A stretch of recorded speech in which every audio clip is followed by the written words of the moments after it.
Hi, Luke Davis here of Zonk Effect Productions. When starting this business, I had two ideas.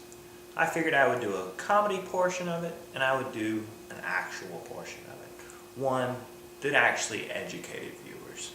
This is that portion. It's called How It's Made. How the Hell Does It Work? Of course, a spin-off. But in this series, we're going to take a look inside everyday things. Laser pointers, monitors, routers, let's say electronic. But we go on to other things like horses and guitars. In this episode, we're going to be studying a monitor that I just pulled out of my room, finding it.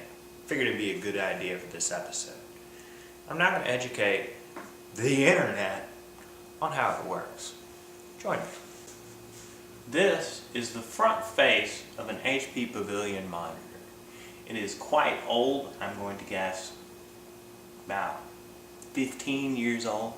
It was the first one I ever had, but figured time to get rid of it. So I popped the back off already, so it's going to be easier later on in the video to show you the inside workings.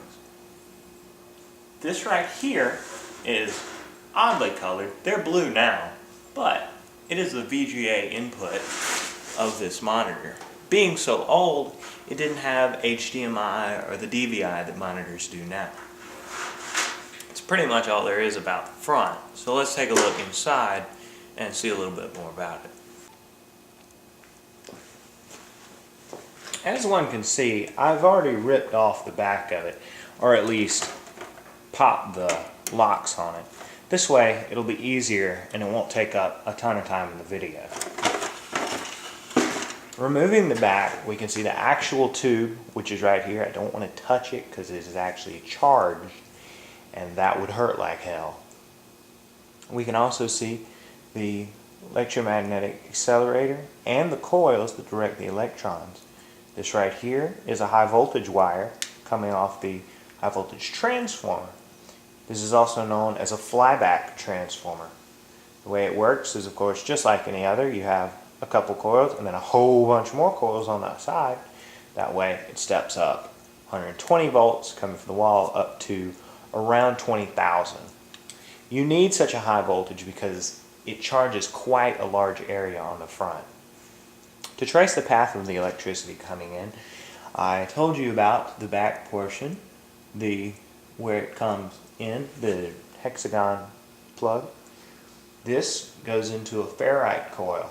What that does is it protects against any feedback or power surges that would come down the line. Being a bit old, it doesn't do that good a job, which is why it's broken. Past that ferrite core, it goes through a bunch of circuitry that I don't exactly understand. From there, it goes into the aforementioned flyback transformer, which comes through here and charges this tube. It also has one more line off, which is this one. Not as thick a high voltage cable, but it is one nonetheless. This comes into this box, which, through some more circuitry that I don't quite understand, goes into the electron accelerator. What this does is it shoots it past this other coil, which can be tuned by these sliders right here, moving back and forth. What that does is it's usually serviced by a TV repairman or at the factory to adjust just the way they come off of it and therefore the way they make the picture. Once they come through here, they enter the cathode ray tube, which then they hit the phosphorus on the front of the monitor, causing, depending on the voltage and position, it to light up different colors and therefore display your picture of Battlefield 2 or Half-Life or any other maybe unscrupulous things you might be watching on the internet. But of course, that's all bullshit. Now I'll tell you the way it really works.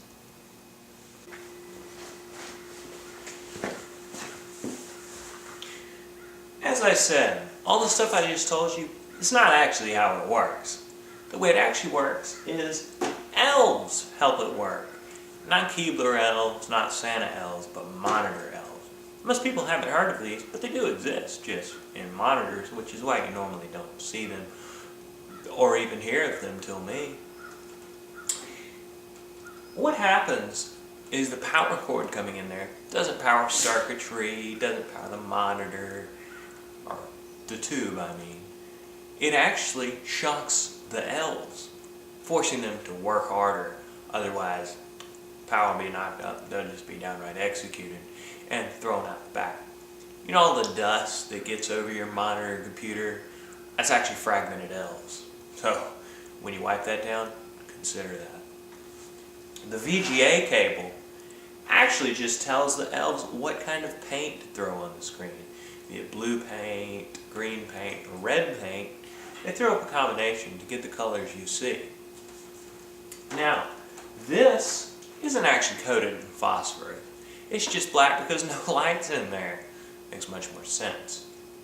You actually have, instead of a screen wipe, 4 elves in these 4 corners whose job it is to 30 times a second take squeegees and wipe down the screen. Obviously, it's quite a hard job, but they don't want to get shot, now do they? What's even worse is screens now sometimes operate at 120 or even 240 hertz. That means these elves are working a lot harder nowadays than their grandfathers and great-grandfathers did. So, as you can see, it's a lot more simple than I previously told you, or most would like you to believe. All that circuitry you just saw in there, just for show. Now it's time to put these elves out of their misery they've been enduring for 15 years. I'd say it's a humane act, not one for entertainment purposes. So Internet, don't laugh. Don't be entertained. Just feel a sense of peace. Feel that you've made me do something right for your educational purposes. Hi, I'm on the 2nd story of my house leaning out a window just to show you what happens when I take a page from Jory Carey's series, Get the Fuck Off My Porch, and drop a monitor 2 stories onto concrete. Here we go.